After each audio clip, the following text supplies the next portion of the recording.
எல்லோருக்கும் வணக்கம். இந்த பகுதியில் ஏரழிஞ்சியினுடைய ஆற்றலை பார்ப்போம். அழிஞ்சி மரங்கிறது நமக்கு எல்லாருக்குமே தெரியும். நகரப்பகுதிகளையும் சரி அல்லது காட்டுப்பகுதிகளையும் அழிஞ்சி மரம். இந்த அழிஞ்சி மரத்தினுடைய ஆற்றல் என்ன? இப்போ ஒரு மரத்துலேருந்து அழிஞ்சி மரத்துலேருந்து ஒரு வேர் விழுந்துருச்சு, அதுலேருந்து பார்த்தீங்கன்னாக்க ஒரு பழம் விழுந்துருச்சுன்னா அந்த விதையாகப்பட்டது அந்த மரத்தினுடைய அடிப்பகுதியில் போய் இந்த அழிஞ்சு போய் ஏறிடும். அதுக்கு தான் பார்த்தீங்கன்னா ஏர் அழிஞ்சி. சாதாரண அழிஞ்சிங்கிறது அது ஏறவே ஏறாது. இதனுடைய வைப்ரேஷன் என்னன்னு கேட்டீங்கன்னாக்க, அந்த மரத்தை சுற்றி ஒரு காந்த புலன்கள் இருக்கும்.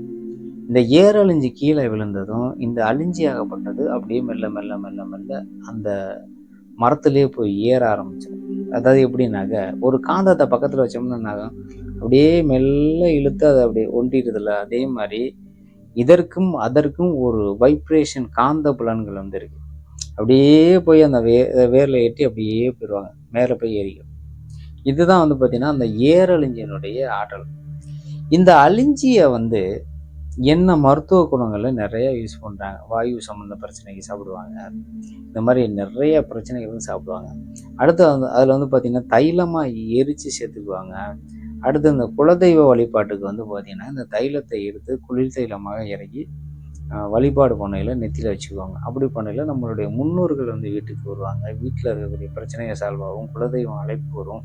இந்த மாதிரி நிறைய விஷயங்களுக்கு தெய்வீக சார்ந்த விஷயங்களையும் இந்த இது யூஸ் பண்ணுறாங்க. இந்த ஏரழிஞ்சி பார்த்தீங்கன்னாக்க நிறைய பேர் சர்ச் பண்ணிட்டு இருக்காங்க. ஒரிஜினலான ஏரழிஞ்சி எங்கேயுமே கிடைக்காது. ஆனால் எங்கிட்ட ஒரு ரொம்ப வருஷத்துக்கு முன்னாடி நான் ஒரு ஏரழிஞ்சி கூட பார்த்துருந்தேன். ஆனால் இப்போ சமீபத்தில் அதை வெட்டிட்டாங்க. பட் நான் அந்த ஏரழிஞ்சி நேராகவே பார்த்துருக்கேன். அப்படிப்பட்ட ஒரு காந்த புலன்கள் உள்ளது இந்த ஏரழிஞ்சி மரம். ஸோ உங்கள் பகுதியில் பக்கத்தில் இருந்துச்சுன்னா இந்த ஏரழிஞ்சி மரத்தை நீங்கள் கண்டிப்பாக போகலாம். நம்மளுடைய தமிழ்நாட்டில் நிறைய இடத்துல ஏரழிஞ்சி இருக்குது.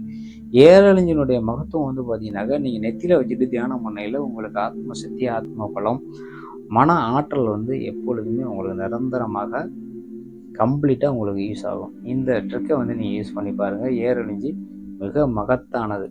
ஸோ மீண்டும் அடுத்த ஒரு பதிவில் நான் உங்களை சந்திக்கிறேன். நன்றி, வணக்கம்.